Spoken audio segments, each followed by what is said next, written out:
Le premier sujet est la Déclaration des droits de l'animal.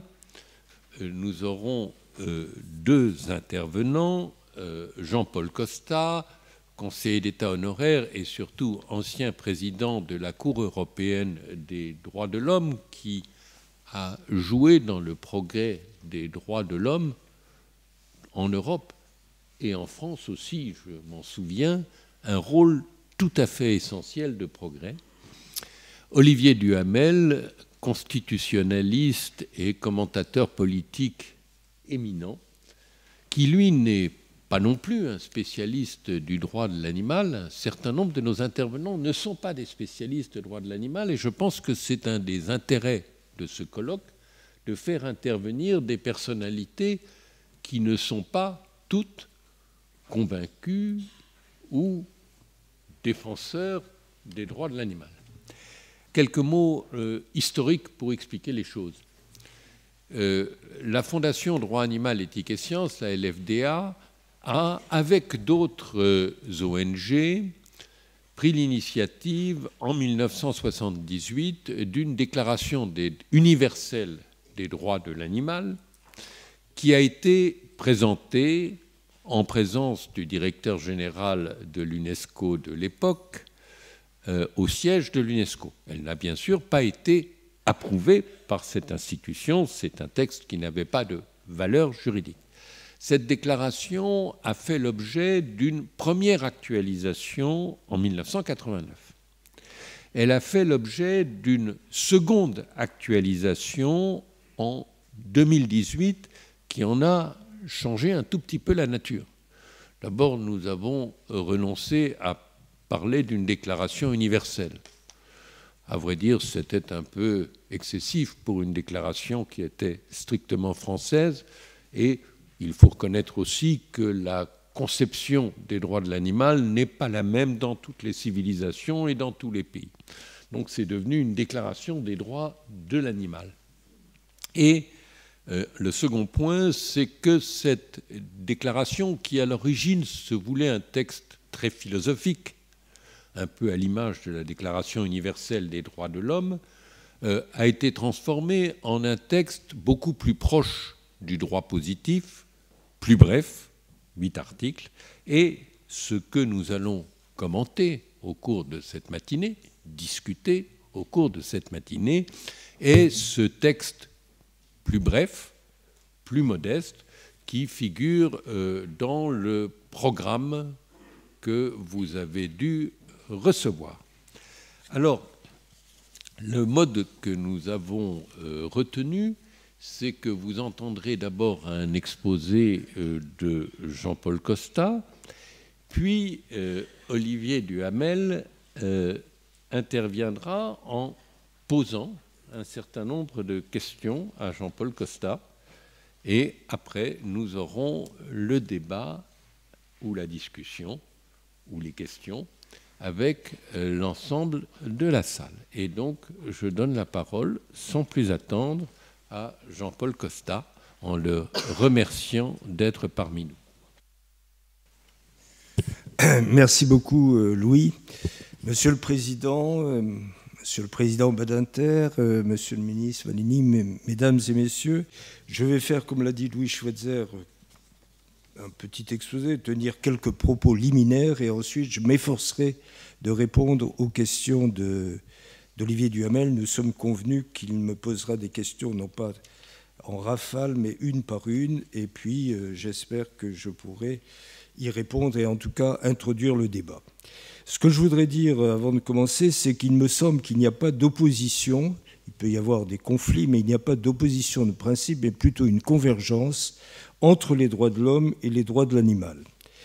Et sans vouloir tirer des conséquences trop importantes de ma propre subjectivité, mon engagement personnel pendant des décennies dans le domaine des droits de l'homme, et qui continue, ne me paraît pas contradictoire avec le soutien de la cause des droits de l'animal. J'ai accepté très volontiers la proposition de mon ami Louis Schweitzer de devenir membre du comité d'honneur de la Fondation et aussi de parler devant vous ce matin, et j'ai aussi accepté la proposition du professeur Jean-Pierre Marguenot, qui est aussi un ami, de faire une contribution à la revue semestrielle de droit animalier pour le 10e anniversaire de cette revue. Pourquoi cette convergence? En étant bref, car le temps nous est un petit peu compté, tout simplement parce que je me suis de plus en plus convaincu que les hommes et les animaux participent du vivant. Ils vivent dans le même environnement. Et je n'oublie pas que la Cour européenne des droits de l'homme, dès le milieu des années 1990, et non sans audace, a tiré d'un article de la Convention européenne des droits de l'homme l'idée que le droit à la vie privée et familiale pour un être humain comporte le droit de vivre dans un environnement sain. Et cet environnement sain, à tous les sens du terme, me paraît convenir à la fois à l'homme et aux animaux ou aux autres animaux. Alors, quelques brèves remarques pour précéder les questions que va me poser Olivier Duhamel. D'abord, quel droit pour l'animal? Ensuite, pourquoi une déclaration? Et quels seraient les effets possibles de cette déclaration? Quel droit pour l'animal? Les droits de l'animal ne sont pas absolument absents du droit positif. Nous savons que la protection des animaux, ou au moins de certains animaux, est assurée juridiquement, mais elle l'est de façon éparse et disparate. Par le code pénal, par le code civil, par des dispositions législatives et réglementaires plus techniques, dans le code rural et de la pêche maritime ou dans le code de l'environnement. Et ce qu'il manque, et on le verra dans quelques instants avec la déclaration, c'est une approche globale et des fondements communs. Ces droits pour l'animal, ce sont à la fois des droits négatifs et des droits positifs. Les droits négatifs, c'est les prohibitions. Il faut bien entendu, comme d'ailleurs pour les droits de l'homme, interdire certains comportements qui violent gravement les droits. Le droit à la vie, la torture, l'esclavage, la cruauté pour les êtres humains, mais mutadis mutandis, un peu la même chose pour les animaux. Bien sûr, le droit à la vie des animaux n'est pas absolu, il n'y a pas abolition de la peine de mort pour les animaux, mais il est de plus en plus évident qu'il faut consentir ou tolérer la mort de l'animal ou sa mise à mort en entourant de garanties ces actes. Il y a la notion de nécessité, et puis il y a l'idée qu'on retrouvera dans la déclaration, j'en parlerai dans quelques minutes, de faire en sorte que la mort soit instantanée, indolore, et épargne à l'animal au maximum les souffrances et les angoisses. Il y a donc des différences, on ne peut pas transposer à l'identique les droits les plus fondamentaux de l'homme à l'animal. Je disais qu'il y a d'ailleurs des conflits possibles.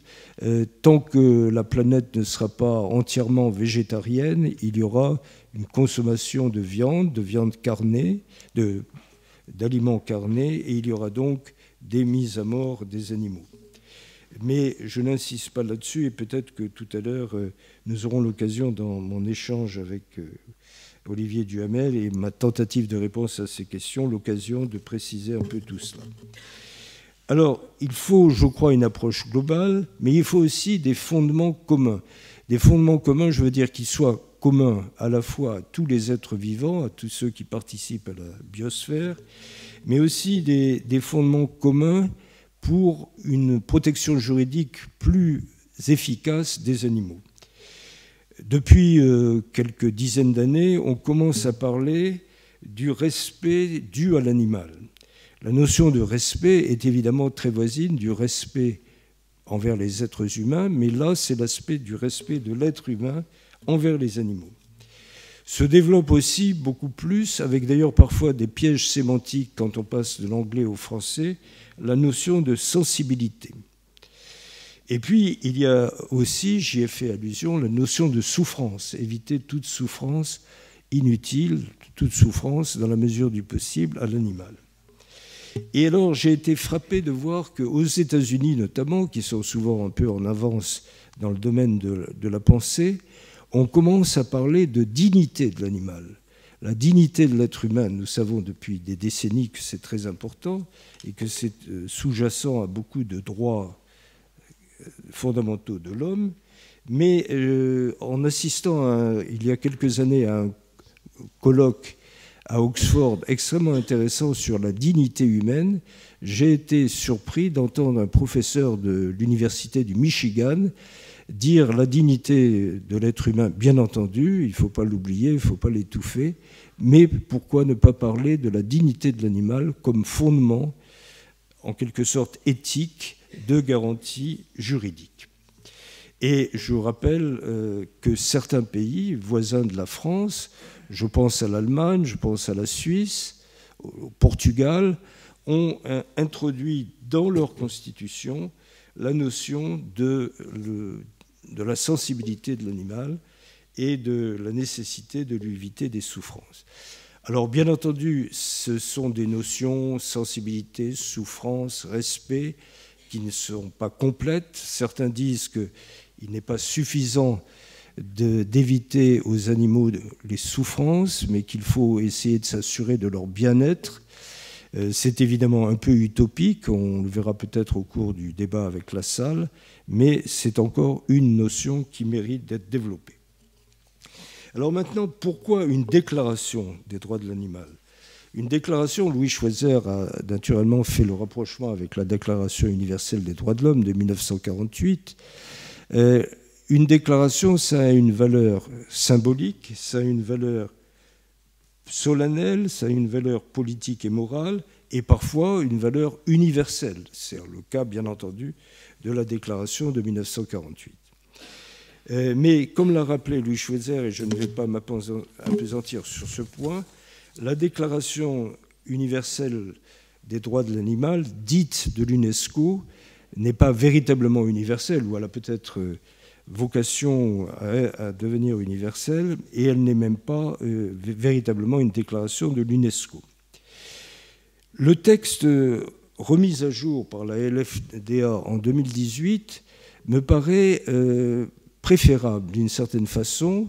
Bien entendu, il a une portée moins philosophique et moins symbolique, mais il est concis, il se tient à l'essentiel: préservation du milieu naturel pour l'homme et pour l'animal, respect de la sensibilité des animaux, responsabilité pour les animaux sous la dépendance d'êtres humains, responsabilité à ceux qui en ont la garde, prohibition de la cruauté, des souffrances et de l'angoisse, exigence d'une justification de la mise à mort, préservation du bien-être d'un animal sensible en cas de manipulation ou de sélection génétique, obligation positive pour les États et notamment obligation positive d'introduire dans la formation et de l'enseignement la prise en conscience des droits de l'animal.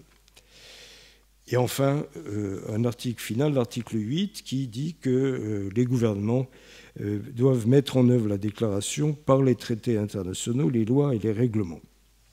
Il manque peut-être quand même certains éléments, un préambule assez bref, plus bref que celui de la déclaration de 1978, car il y a dans cette déclaration de 1978 des affirmations fortes qui mériteraient peut-être d'être reprises. Le respect des animaux par l'homme est inséparable du respect des hommes entre eux. Ou encore, dans l'article 9 de la déclaration dite de l'UNESCO, le passage sur la personnalité juridique.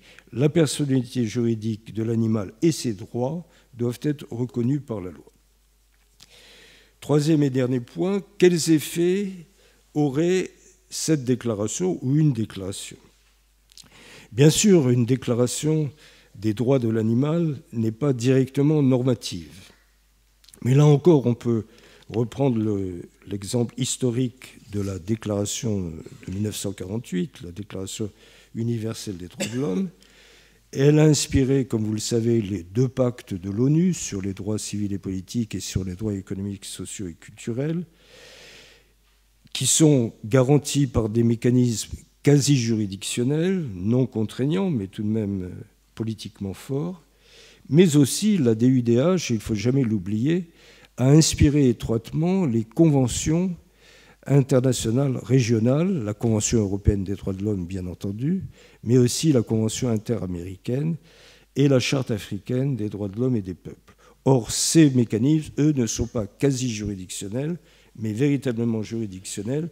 Et comme l'a rappelé Louis Schweitzer, la Cour européenne des droits de l'homme a considérablement influencé depuis 60 ans le droit en Europe et le droit en France.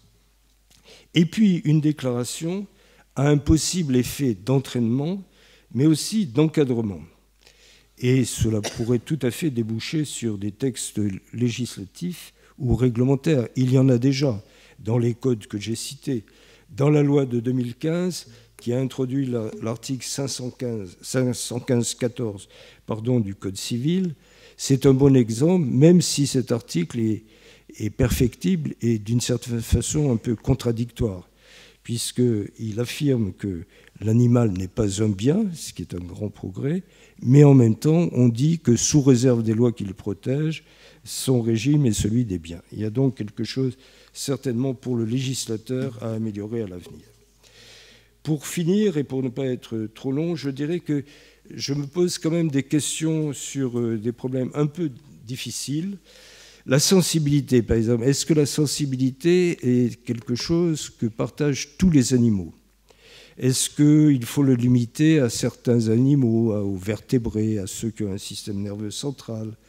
Est-ce que lorsqu'on dit dans la déclaration de 2018 à l'article 2 que tout animal appartenant à une espèce dont la sensibilité est reconnue par la science a le droit au respect de cette sensibilité, est-ce que cette notion est évidente ou unanime? Est-ce qu'il y a une unanimité de la science sur la frontière de la conscience ou de la sensibilité pour les animaux? De la souffrance, peut-être. Il vous est sans doute arrivé, comme à moi, en été, d'être piqué par une guêpe et de s'empresser d'écraser une autre guêpe qui s'apprête à faire pareil. Mais est-ce que la guêpe est sensible? Elle souffre certainement. Et d'ailleurs, il y a des jeux cruels qui consistent à couper les ailes ou les pattes des mouches, des guêpes, etc. Alors, quelles sont les frontières? Je n'en sais pas plus, mais je pense que ça mérite peut-être débat. En tout cas, beaucoup de textes ont tendance à parler des animaux comme êtres sensibles sans spécifier de quels animaux il s'agit. C'est le cas, par exemple, de l'article 515-14 du Code civil que je viens de mentionner. Et il y a la même généralisation dans l'article 13 du traité de Lisbonne, qui, comme vous savez, est entré en vigueur pour l'Union européenne à la fin de 2009. L'article 13 dit « L'Union et les États membres tiennent compte des exigences du bien-être des animaux êtres sensibles ». Les animaux, êtres sensibles, est-ce que ça veut dire tous les animaux sont des êtres sensibles? Il y a d'autres difficultés.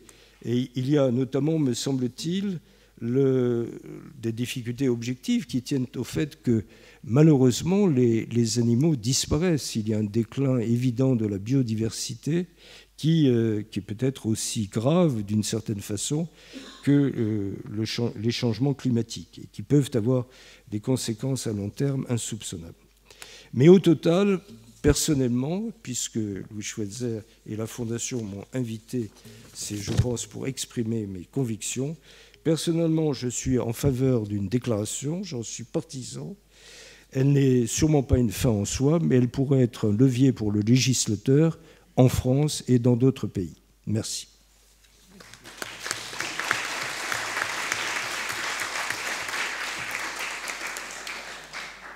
Et donc maintenant, la parole est à Olivier Duhamel pour interpeller Jean-Paul Costa avec un certain nombre de questions auxquelles Jean-Paul Costa aura à répondre. Merci, Louis Schweitzer, cher ami, merci à tous. Oui, ce n'est pas un rôle très facile parce que mon incompétence est considérable. Et donc, je vais poser des questions de novice, d'incompétent devenu un tout petit peu amateur en préparant cette matinée. Alors j'ai 10 questions, et pour la vivacité des choses, d'autant que certaines questions sont d'une bonne foi limitée, je vous propose d'y répondre une par une. Très bien. J'ai d'abord 2 questions qui sont peut-être, probablement des mauvais arguments contre les droits de l'animal. La première, c'est celui de la priorité humaine. j'ai beaucoup de doutes sur cette question. Ceux qui disent qu'il y a tant à faire pour les êtres humains qu'on s'occupera des animaux plus tard. C'était par exemple l'argument qu'utilisait feu mon ami Jean Lacouture quand il défendait la corrida. D'ailleurs, je vous signale au passage pour aggraver définitivement mon cas que je fais partie des amateurs de corrida. Bon, c'est vous dire à quel point j'ai peu ma place ici. Cet argument, je pense qu'on pourrait l'écarter en disant que l'argument pas de priorité, on peut l'appliquer à tout. On peut l'appliquer à tout. Si la priorité absolue, c'est le chômage, pourquoi avoir une politique du logement? Pourquoi avoir une politique de la santé publique? Donc, en soi, ce n'est pas un argument recevable. Mais, quand même, est-ce que quand des dizaines de milliers de jeunes sont en train de se soulever au Chili contre l'incroyable aggravation des inégalités et la corruption, est-ce que quand au Liban, par-delà toutes les différences confessionnelles, on se soulève contre la corruption du système, il n'y a pas un moment où on se dit, mais si je consacre beaucoup d'énergie et de temps aux droits des animaux, c'est autant que je ne pourrais pas consacrer à d'autres souffrances, douleurs sociales, individuelles, collectives, nationales, guerrières, etc., qui quand même existent. Donc est-ce que cet argument-là n'a pas une petite part de vérité? Merci. Oui, il a certainement une part de vérité, mais je répondrai de deux façons. D'abord, et je vous remercie de ce rôle d'avocat du diable que j'espérais en vous. D'abord, si on dit il faut d'abord améliorer la situation des hommes, et notamment des hommes et des femmes, et notamment des plus vulnérables, et pour l'animal, on verra plus tard, on risque de remettre au calendrier grec ou à la Saint-Glinglin la protection des droits de l'animal. Et ma deuxième réponse, c'est, je reviens sur le mot convergence que j'ai utilisé à dessein, et ça me fait penser à cette phrase de l'homme politique italien Aldo Moro, qui est disparu dans des circonstances tragiques. Il avait inventé la notion de convergence parallèle, ce qui est géométriquement un peu difficile à admettre, mais politiquement beaucoup plus facile à comprendre. Je crois qu'il faut continuer inlassablement à se battre pour les droits de l'homme, qui sont d'ailleurs plus en danger, à mon avis, qu'ils ne l'étaient il y a 10 ou 20 ans, mais rien n'interdit en parallèle de s'efforcer d'améliorer la condition, le statut, les droits de l'animal. Et je crois, bien entendu, il y a des possibilités de conflit, mais il ne faudrait surtout pas que le droit de l'animal soit un prétexte pour abandonner la défense des droits de l'homme. Je me souviens que quand j'étais beaucoup plus jeune, quand les soviétiques ont lancé une petite chienne dans l'espace, Laïka, qui manifestement était vouée à mourir dans l'espace, j'ai entendu des vieilles dames dire, qui promenaient leur chien d'ailleurs, c'est scandaleux, on aurait dû envoyer dans l'espace un condamné à mort. Voilà, je crois que tout est dit. Il ne faut pas faire un anthropocentrisme, il faut absolument laisser l'homme au cœur de toute la problématique des droits, mais ça n'interdit pas d'avancer sur deux fronts. Bon, alors le diable va se faire un instant ange. Je vais sauter la deuxième question qui était, je voulais souligner ma convergence sur un point, c'est que je n'accepte pas l'argument de l'incapacité animale au sens juridique, sous prétexte qu'on ne peut pas imposer aux animaux des devoirs et que normalement, si on reconnaît des droits, on doit imposer des devoirs. Mais en vérité, quiconque fait un peu de droit, même un publiciste faisant un minimum de droit civil, c'est qu'on impose, qu'on reconnaît des droits à des personnes sans devoir, par exemple des handicapés mentaux graves, par exemple les personnes sous tutelle, etc. etc. Donc l'argument ne vaut pas, donc je l'écarte. Maintenant, je redeviens le diable. Et je vais vous poser des questions alors, qui sont en vérité, mais ne me faites pas cette réponse à chaque fois parce que ce serait trop facile, qui sont en vérité plus inspirées, je le reconnais, par les déclarations initiales que par la déclaration incroyablement plus modérée de 2018. Mais vous savez, il y a la théorie du glissement. Pour me faire comprendre, là aussi, il faut que je dise quelque chose. Pendant très longtemps, j'ai récusé l'argument qui consistait à dire « vous ne pouvez pas accepter tel droit, telle loi, Parce qu'après, il y aura, et après, il y aura, et après, il y aura. Vous ne pouvez pas accepter le Pacs parce que ça donnera le mariage pour tous. Vous ne pouvez pas accepter le mariage pour tous parce que ça donnera la PMA. Vous ne pouvez pas accepter la PMA parce que ça donnera la GPA. Je dis, mais bon sang, on se prononce sur une loi pour ce qu'elle est, pas pour les lois ultérieures qu'elle risquerait d'entraîner. Mais la bonne foi qui m'habite parfois me force à reconnaître que tout n'est pas faux dans cette crainte de la boîte de Pandore, si vous voulez. Parce que finalement, quand on regarde les adversaires absolus aujourd'hui de la PMA, dont je précise que je ne suis pas, donc je ne suis pas un diable sur tous les fronts, ou alors ça dépend des points de vue, oui, peut-être que pour certains j'aggrave mon statut de diable, je reconnais à leurs adversaires que ça n'est pas faux qu'on est passé du Pacs au mariage pour tous, du mariage pour tous à la PMA, et que donc quand ils disent ça ouvre la porte à la GPA, il faut prendre cet argument en considération. Ce qui veut dire donc que ne m'objectez pas tout de suite, oui mais ça c'est pas dans notre déclaration, parce que comme c'était dans les déclarations ultérieures et que c'est l'arrière-plan de la philosophie animalière, il y a quand même ce risque. D'accord sur cette précaution et sur cette demande de... Oui, je ne pas tout invalider de mes questions par ce seul argument. Je ne ferai pas toujours la même réponse, bien entendu, mais c'est une objection que je me suis faite à moi-même, notamment en préparant la matinée d'aujourd'hui. Mais on part de si loin et de si bas que je pense qu'on peut quand même faire des pas en avant. Alors, voilà la première objection dans cette deuxième partie. Et donc la troisième question. La consécration d'un droit de toute espèce à ne pas disparaître n'est-elle pas en contradiction avec toute l'histoire de l'humanité, y compris de ses progrès, sans quoi nous aurions dû rester des australopithèques, voire des primates anthropoïdes, pour préserver ces espèces-là? Alors, évidemment, je suis un peu embarrassé par votre question, parce que même si je ne suis pas un spécialiste du droit de l'animal, je suis quand même un juriste généraliste. Et là, ce n'est pas du tout mon domaine, c'est la théorie de l'évolution. Ce que j'ai lu, et je crois volontiers que c'est vrai, c'est que la disparition des espèces dans les 10 ou 100 dernières années est sans commune mesure et sans aucune proportion avec ce qui s'est passé depuis l'aube de l'humanité. Donc je crois qu'actuellement, il y a, de même qu'il y a un péril en la demeure en ce qui concerne le climat et les atteintes au milieu naturel, je crois qu'il y a aussi péril en la demeure pour des animaux, pas seulement pour les animaux qui sont protégés par des conventions internationales parce qu'ils sont menacés d'extinction, mais pour beaucoup d'animaux. Est-ce qu'on peut avoir un compromis qui serait que le souci de la préservation des espèces et de la biosphère est tout à fait fondamental, mais toute espèce, quelle qu'elle soit, n'a pas un droit absolu à ne pas disparaître? Sûrement pas un droit absolu à ne pas disparaître, mais là, on tombe dans des notions d'équilibre, d'écosystème, etc., qui me dépassent techniquement, et j'avoue que je fais une réponse un peu de quelqu'un qui dégage en touche. Très bien. Question suivante. Vous l'avez abordée, mais avec quand même prudence. Je voudrais qu'on y revienne un instant dans votre conclusion. Avant cette déclaration, les déclarations antérieures refusaient de distinguer radicalement entre animaux sensibles et animaux ne ressentant pas la douleur. Maintenant, vous introduisez cette distinction. Les textes européens ne sont pas clairs sur le sujet.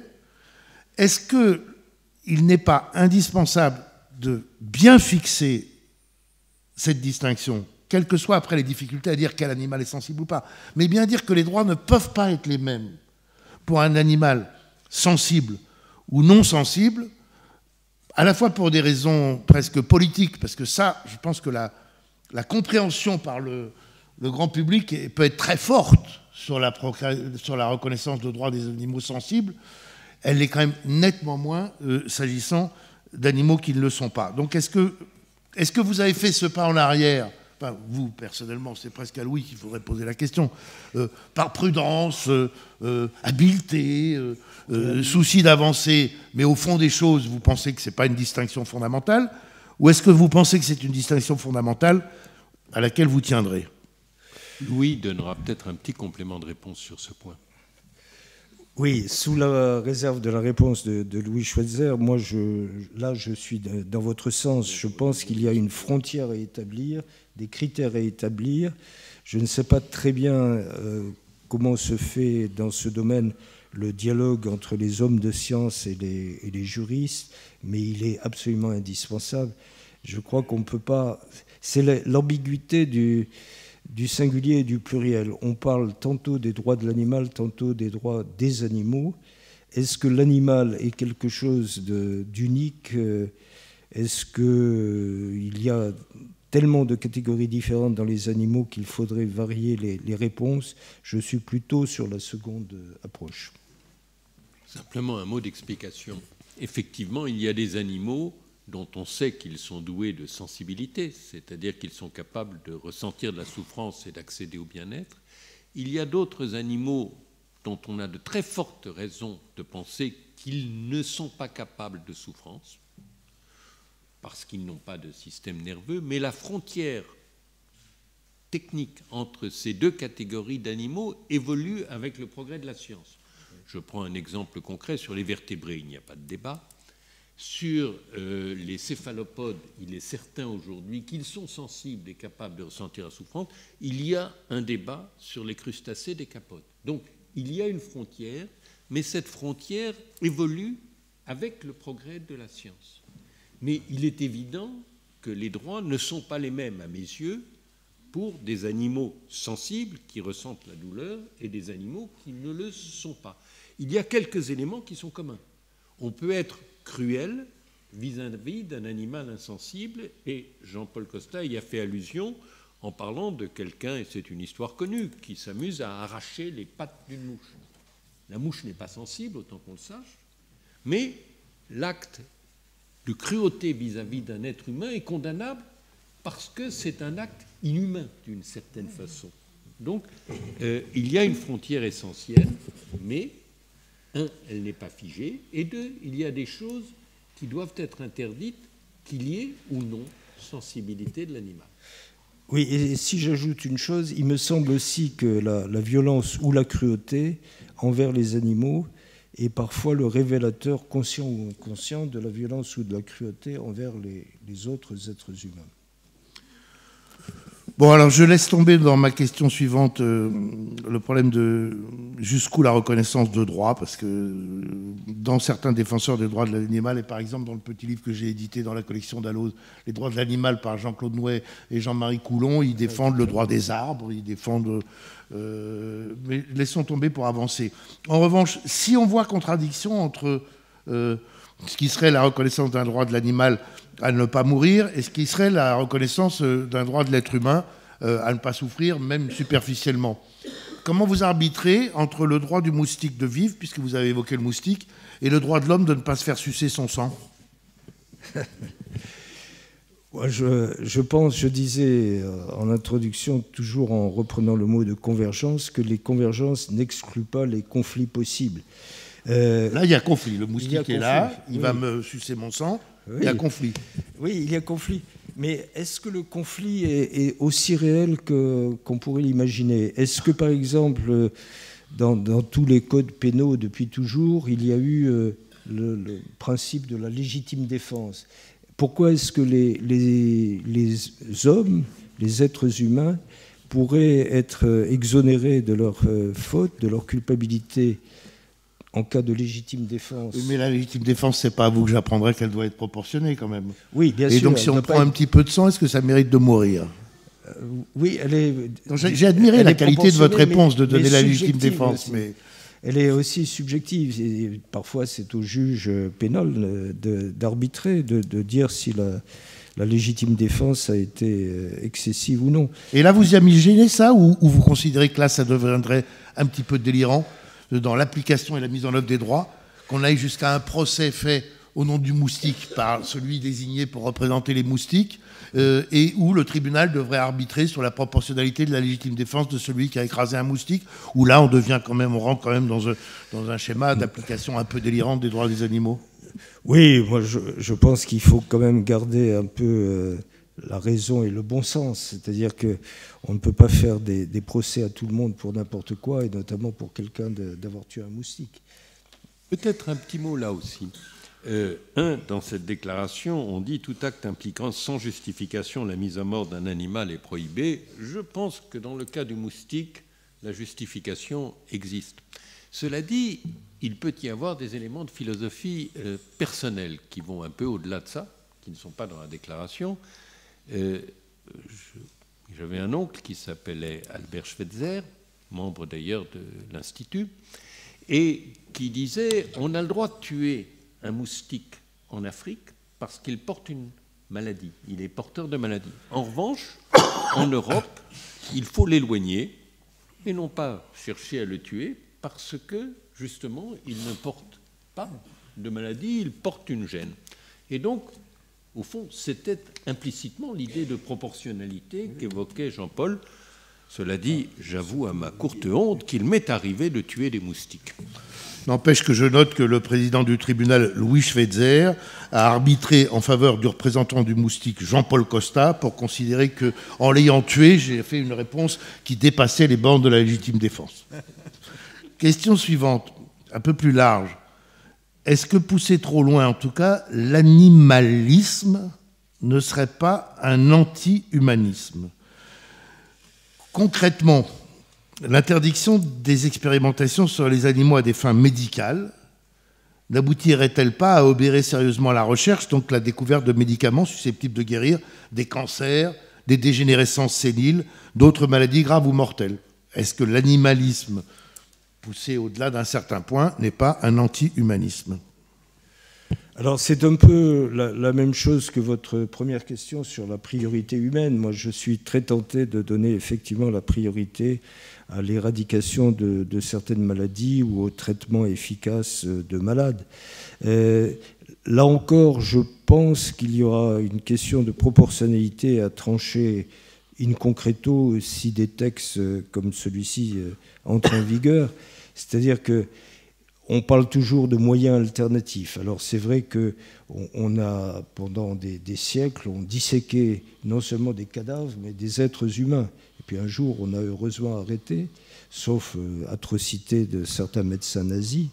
Mais peut-être qu'on trouvera des moyens alternatifs aussi de faire des recherches dans l'intérêt de la santé humaine, de la santé publique, qui permettront d'éviter certaines atteintes aux droits de l'animal. Mais en tout cas, ce qui est possible, et on le voit pas seulement dans ce domaine-là, mais aussi dans le domaine de l'abattage des animaux, il est possible d'imposer des règles pour éviter au maximum les souffrances et même l'angoisse. C'est d'ailleurs, il y a des directives européennes ou des recommandations du Conseil de l'Europe qui vont dans ce sens déjà.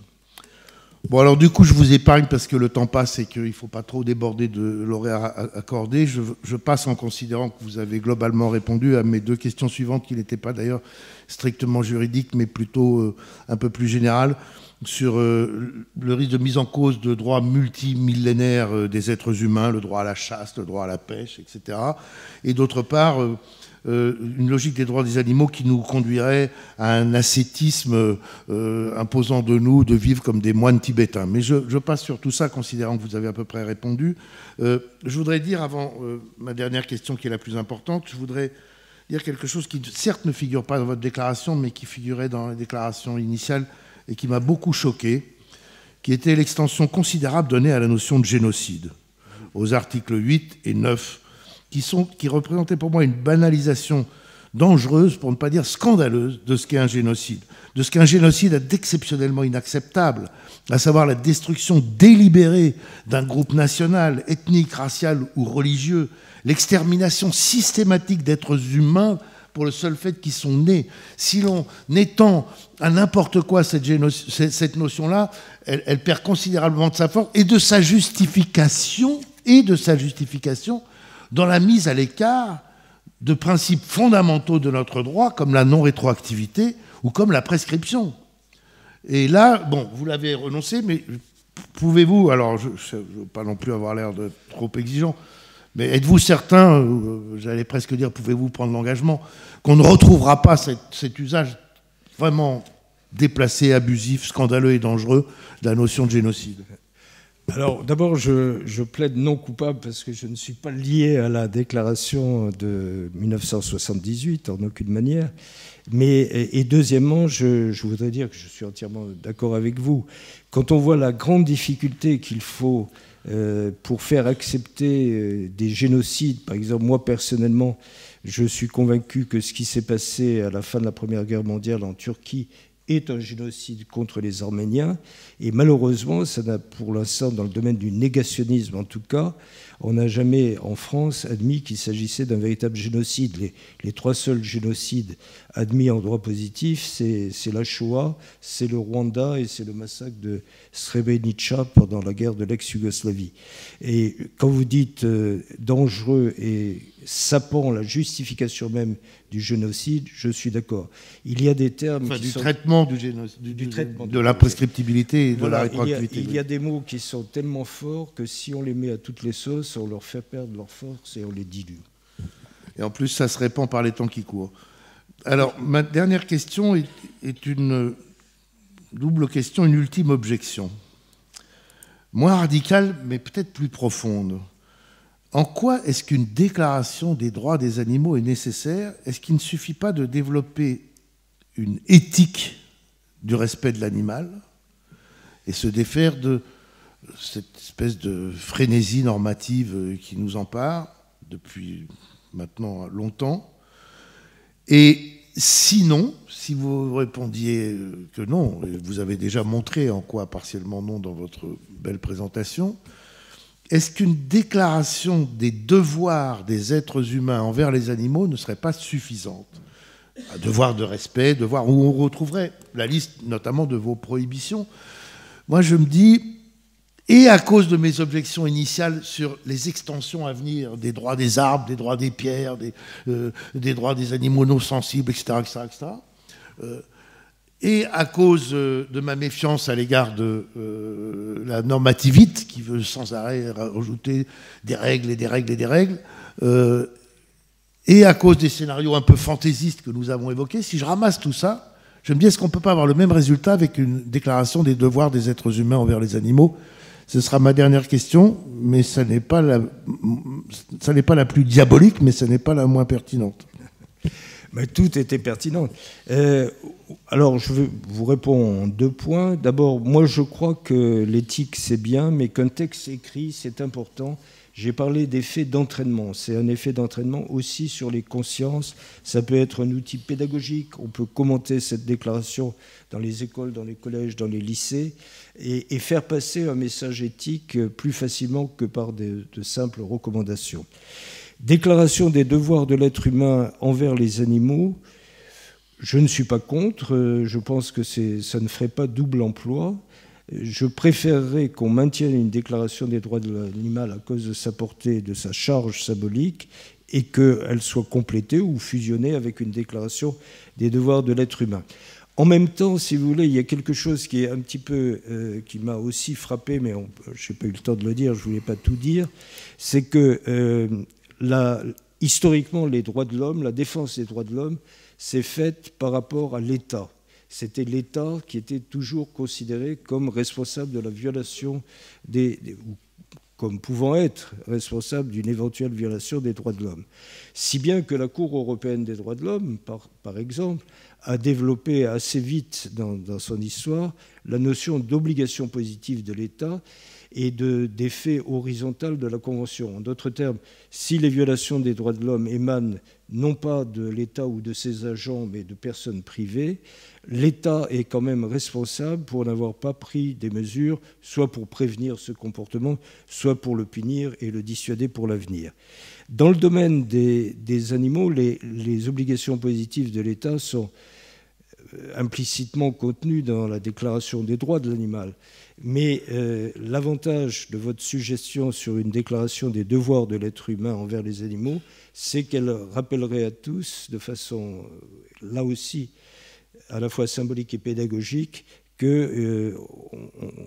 ne peut pas, j'allais dire, il ne faut pas faire de mal à une mouche, il faut en tout cas avoir conscience que les animaux, ou certains animaux, sont doués de sensibilité, peuvent avoir de la souffrance, peuvent avoir du plaisir ou du bonheur, et que l'être humain qui coexiste avec eux sur cette planète en péril devrait le savoir et en tirer les conséquences.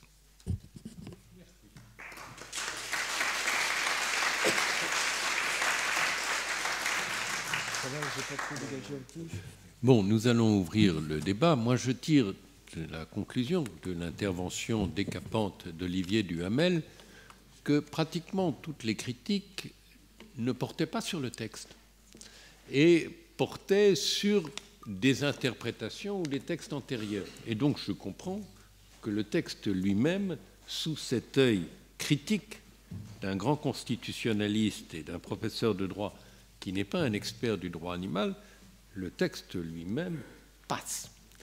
Et je donne la parole à ceux qui voudraient le reprendre. Oui, monsieur Cabinet. Allez. Chapoutier, juste une remarque brève sur la notion de sensibilité qui a été très au centre des débats. Remarque de biologiste, si je puis me permettre. Quand on parle de sensibilité, l'animal est être sensible, il faut bien voir de quelle sensibilité il s'agit. Une plante, une pellicule photo sont des êtres sensibles, la lumière, c'est pas de ça qu'il s'agit. Il s'agit d'une sensibilité nerveuse. Alors quand on regarde le règne animal, les animaux, puisqu'il n'y a pas un animal, il y a des animaux, il y a certains animaux qui ne sont pas sensibles du tout sur le plan nerveux. Les éponges, par exemple. Bon, cela ne pose pas de problème vis-à-vis de ce qu'on discute aujourd'hui. Puis l'essentiel des animaux ont une sensibilité nerveuse, presque toutes les espèces. Et il faut distinguer ceux qui ont une sensibilité qu'on appelle la nociception inconsciente, ou qui n'ont apparemment pas de conscience, et ceux qui sont d'une forme de conscience qui permettent de transformer la nociception en douleur, en souffrance, en vécu, en bien-être. Et bien entendu, je pense qu'il faut que le législateur distingue bien ces deux groupes, les groupes nociceptifs inconscients, on a parlé par exemple du ver de terre ou de la mouche, et puis bien entendu les groupes qui ont une forme de conscience, comme les vertébrés, les mollusques céphalopodes, peut-être les crustacés décapodes, peut-être les abeilles. Et donc, bien entendu, il est clair que ces deux groupes n'ont pas les mêmes fonctions au point de vue du droit. Merci. Qu'une question, mais c'est un commentaire bienvenu qui montre la difficulté dans la langue française, parce qu'effectivement, le mot « sensible » dans la langue française est équivoque. Et il y a un mot anglais qui est en voie d'introduction dans la langue française, qui est sentient, et qui évoque effectivement la capacité de ressentir de la douleur, et pas seulement d'avoir une sensibilité mécanique que les plantes ont aussi d'une certaine façon. Pardon.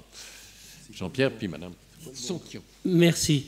Je voulais revenir sur un point que vous avez déjà évoqué, c'est l'abattage des animaux et leur insensibilisation.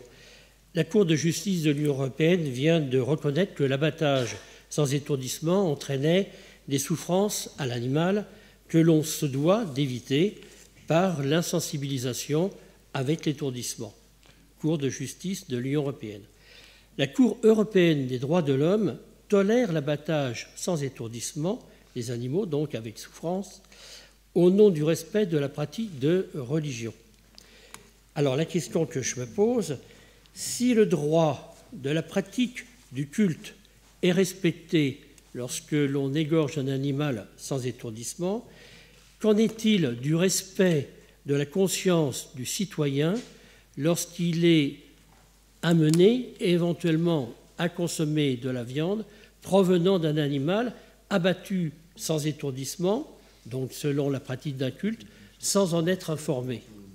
Il y a donc une différence de traitement entre le citoyen qui a une religion, qui entraîne un abattage sans étourdissement, et le citoyen qui n'a pas cette religion.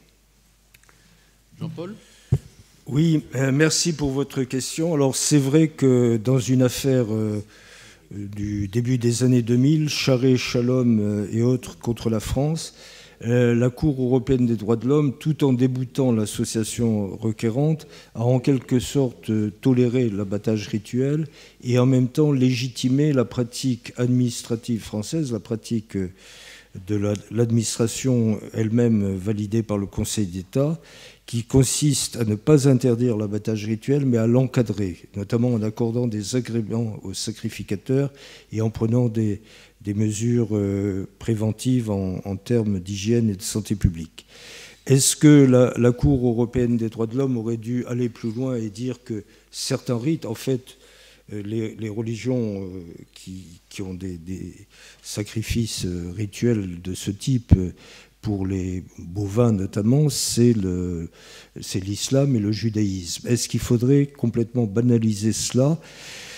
Je ne suis pas sûr. En tout cas, ça me renvoie un petit peu à ce que disait tout à l'heure Olivier Duhamel à propos des corridas. Il y a aussi une tolérance par exemple, de la juridiction administrative en France pour les corridas et les combats de coq lorsqu'une tradition non discontinue, une tradition continue et ancienne, fait que localement c'est acceptable.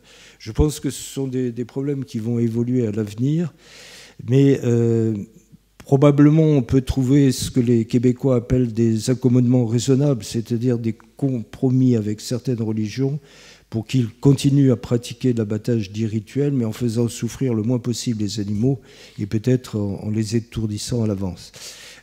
Dans l'affaire Charest-Chalum que j'ai citée, c'était assez paradoxal ou pittoresque parce que l'association requérante incarnait une branche particulièrement, j'allais dire, intégriste de la religion juive, qui considérait que la viande ne devait pas être seulement cachère, mais glatte, c'est-à-dire que la viande devait être privée de son sang, mais même du sang qui est dans la plèvre de l'animal, et ça supposait des techniques complètement différentes. Alors la Cour a donné tort à cette association, mais en creux, elle a admis ou toléré l'abattage rituel. Madame.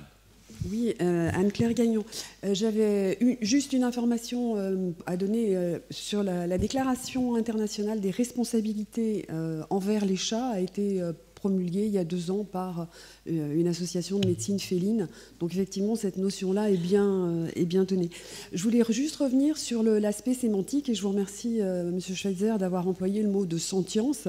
C'est vrai qu'on a demandé il y a 4 ans à ce que ce mot soit entre au dictionnaire de l'Académie française, qui a été refusé. On nous a demandé de le faire entrer en usage. Le mot est entré cette année au Petit Larousse illustré. Et dans la sentience, il y a une notion dont on n'a pas parlé pour l'instant, c'est la notion d'émotion et de mémoire, c'est-à-dire que les êtres sentients, et c'est vraiment le terme qui est employé par la réglementation européenne et qui n'a pas été traduit dans les textes français, c'est que les animaux sont reconnus comme des êtres sentients, ils sont capables de mémoire, d'avoir une vision subjective de leur environnement et d'être doués d'émotion. Et je pense que cette notion d'émotion nous gêne peut-être certains plus que d'autres, et réduire simplement à souffrance et bien-être, non, c'est beaucoup plus large. Et dernier point biologique juste, les êtres humains, quand on est atteint de la maladie d'Alzheimer, en fin de vie, ma grand-mère, elle était plus complètement sentiente, oui. Il y avait effectivement un degré à établir. Donc, est-ce qu'il ne serait pas temps de enfin rendre aux animaux dans le droit français cette notion-là et de bannir être sensible pour mettre être sentient, ce qui est beaucoup plus large? C'est vrai, pardon. Très convaincant. Hein.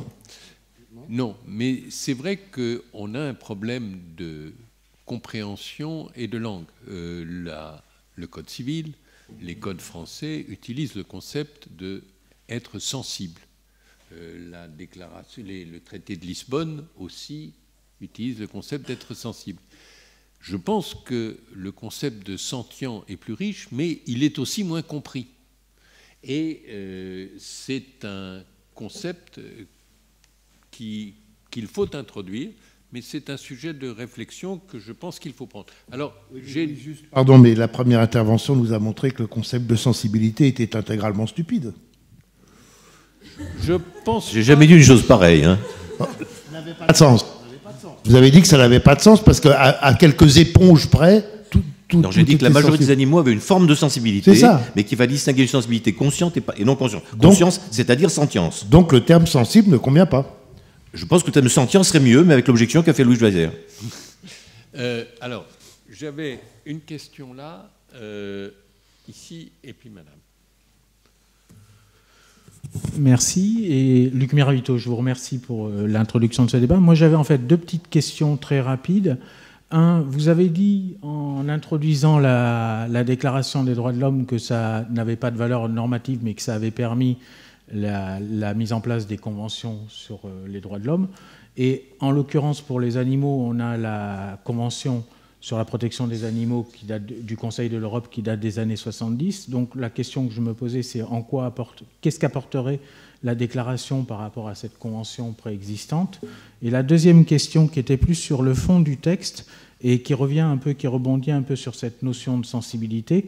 C'est que dans l'article 1, il est précisé que tous les animaux ont le droit à un environnement sain et naturel, ce qui suppose que dans cet environnement, on respecte les équilibres écologiques, ce qui, quelque part, suppose aussi que la question de la sensibilité ne se pose plus, puisque de toute façon, c'est l'équilibre écologique qui prime sur la sensibilité. Et donc la question que je me pose, c'est est-ce que cet article 1, finalement, il n'est pas un peu déconnecté ou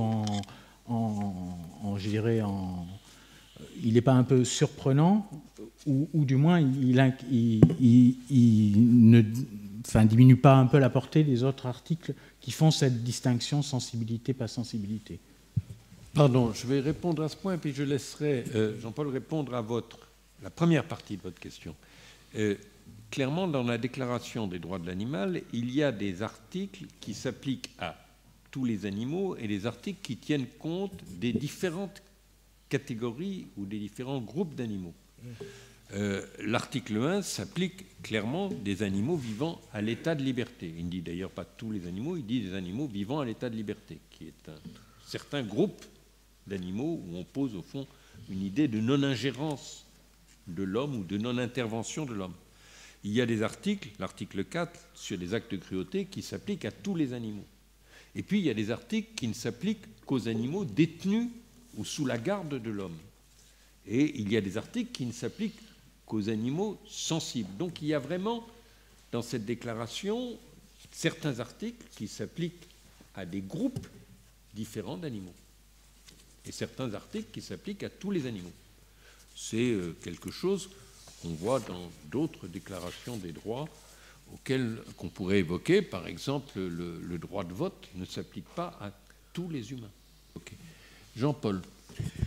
Oui, merci. Oui, en ce qui concerne la portée normative, moi, il me semble que la Déclaration des droits de l'animal, dans sa version 2018, pourrait assez facilement, si telle est la volonté du législateur et du gouvernement, être traduite en termes de loi et de règlement. La Déclaration universelle des droits de l'homme a eu, comme je l'ai dit tout à l'heure, un effet de contagion ou d'inspiration dans le monde entier, y compris par des conventions régionales tout à fait contraignantes. Les conventions du Conseil de l'Europe, comme certaines déclarations de l'UNESCO, sont beaucoup moins normatives. Par exemple, il y a une déclaration importante de l'UNESCO sur la biodiversité et les droits de l'homme, qui contient quelques stipulations qui concernent les animaux, mais la normativité est très faible. Moi, je crois que nous ne sommes pas encore dans un domaine où on pourrait adopter des textes internationaux vraiment contraignants. Par contre, on pourrait améliorer le droit français. Je disais en introduction qu'il était à la fois épars et disparate. Il y a quand même depuis un demi-siècle eu des progrès dans la protection des animaux, ou du moins de certains animaux. L'avantage d'une déclaration, c'est que même si elle distingue entre différentes catégories d'animaux, elle a une portée globale, un effet globalisant. Mais voilà, je pense que c'est dans ce sens-là qu'une déclaration pourrait avoir un effet utile. Mais il ne faut pas la comparer à la Déclaration universelle des droits de l'homme, qui est un instrument tout à fait remarquable, mais qui a maintenant 70 ans d'existence, 71 ans, et dont les effets d'entraînement et d'inspiration se sont étagés sur des décennies. Alors, les deux dernières questions, puisque après nous passerons à la table ronde suivante, Alain Grépinet et Florence Purga. Merci, Monsieur le Président. Je me présente Alain Grépinet, vétérinaire. J'ai enseigné la législation et le droit vétérinaire pendant de nombreuses années à Toulouse et j'ai été vétérinaire inspecteur. J'ai assisté donc à des milliers d'abattages rituels pendant de nombreuses années. Et donc, ma première question est la suivante, et elle s'adresse notamment aux éminents juristes ici présents. N'y a-t-il pas une contradiction fondamentale entre le principe de la dérogation qui est accordé précisément aux abattages rituels et l'esprit de la loi de 1905. Et ma deuxième question, comme ça je ne reprendrai pas la parole, s'adresse à M. Olivier Duhamel. J'aimerais savoir, M. Duhamel, à la suite de ce que nous avez dit tout à l'heure, si selon vous la corrida est un art ou un spectacle tragique pour l'animal. Je vous remercie. Alain, c'est à toi de répondre à la seconde question. Tu peux aussi avoir un avis sur la première. Je savais que j'aurais pas dû dire ça. Les deux. Mais je suis profondément convaincu que la corrida disparaîtra. Elle sera interdite progressivement. Mais je ne suis pas enthousiaste de toutes les multiplications d'interdits. Je suis plus âgé que beaucoup de gens dans cette salle. Quand j'avais 20 ans, et même 30, j'avais le droit de faire court en fumant, j'avais le droit de prendre un véhicule, j'avais le droit de prendre mon scooter sans casque quand il faisait beau et qu'il y avait du soleil, j'avais le droit, etc., etc. Si je vous fais la liste des choses que j'avais le droit de faire quand j'avais 30 ans et que je n'ai plus le droit de faire maintenant que je vais en avoir 70, et je suis totalement convaincu que mes enfants ne verront pas de corrida, ou en tout cas mes petits-enfants ne verront pas de candidat, c'est certain. Vous en serez tous ou presque très très heureux. J'en serais heureux et peiné. Oui, alors un mot sur la corrida. Je pense qu'elle est effectivement condamnée à disparaître en France, comme dans beaucoup de pays, elle a déjà disparu. Je signale que la chasse à courre a disparu en Angleterre à la suite d'un arrêt de la Cour européenne des droits de l'homme, d'ailleurs, c'était un effet indirect.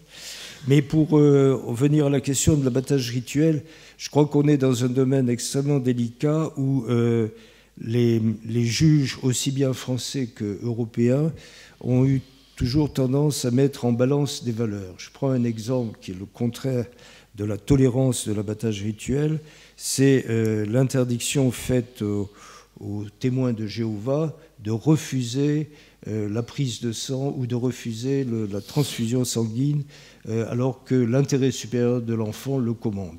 La jurisprudence du Conseil d'État a considéré que c'était illégal en se réclamant d'une religion, comme celle des témoins de Jéhovah, de refuser ça, parce que dans la mise en balance, l'intérêt de l'enfant et l'intérêt de la santé étaient primordiaux. Dans le cas de l'abattage rituel, pour l'instant, ça n'a pas été fait. Et peut-être que si on rehausse le niveau des droits de l'animal, je parlais de compromis possible avec ces religions, peut-être qu'il faudra revoir complètement la façon d'abattre les animaux. Si vous me permettez un mot là-dessus, je pense, contrairement à ce que j'ai très très longtemps cru, pensé en tout cas, qu'il faut malheureusement, dans les temps assez barbares dans lesquels nous vivons, distinguer les positions de principe et les positions politiques pratiques immédiates. Je pense qu'en son principe, je suis totalement opposé, comme vous, à l'abattage rituel. Je pense qu'en pratique, dans le moment politique dans lequel nous sommes en France et parfois ailleurs, un interdit de ce type ne ferait que créer dans notre pays un peu plus d'islamisme radical et que ce n'est pas vraiment souhaitable. Je vous donne un autre exemple qui n'a rien à voir. En son principe, je pense qu'un homme politique doit être jugé ni plus sévèrement ni moins sévèrement qu'un autre. Le principe d'égalité devant la loi fait que je suis choqué quand on prononce un mandat de dépôt de M. de Balkany et qu'on l'envoie immédiatement en prison alors qu'on ne l'a pas fait dans les cas équivalents. Où je suis choqué. Bon, d'accord ? En son principe. En pratique, je pense que malheureusement, ils ont raison de le faire, parce que dans les temps populistes dans lesquels nous vivons, tout ce qui peut encourager le populisme est à écarter et tout ce qui peut le freiner est maintenu. Donc parfois, on doit prendre des positions, et ça vaut certainement pour beaucoup des sujets que vous avez à traiter. Parfois, on doit prendre des positions de principe, philosophiques, abstraites, et puis des positions politiques au sens large et comme on dit, noble du terme, pratiques, dans le moment historique que nous sommes, dans le pays dans lequel nous sommes, même si elles sont en contradiction avec ces positions idéales. Et dernier exemple, en principe, je suis partisan d'une 6e république parlementaire à primauté du Premier ministre. En pratique, je pense que ce n'est pas le sujet aujourd'hui important pour la France et qu'on a autre chose à faire que de changer de constitution. Et je pourrais multiplier les exemples. Florence Burga pour la dernière question.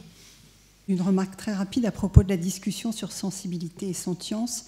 Il y a le concept d'irritabilité qu'on voit apparaître beaucoup dans les discussions de l'histoire de la botanique et à la fin du 19e, précisément parce que ce concept de sensibilité, je pense, contient ce que la notion de sentience aujourd'hui veut souligner. Voilà, donc je pense que la notion de sensibilité n'est pas à récuser, mais il faut en clarifier le contenu. Et je pense réserver le concept d'irritabilité aux plantes, par exemple. Voilà, merci. Je crois que ce n'est pas une question, mais c'est un élément de conclusion sur ce débat. Donc je vous propose de remercier Jean-Paul Costa et Olivier Duhamel de leurs interventions et d'ouvrir la seconde table ronde. Monsieur, merci.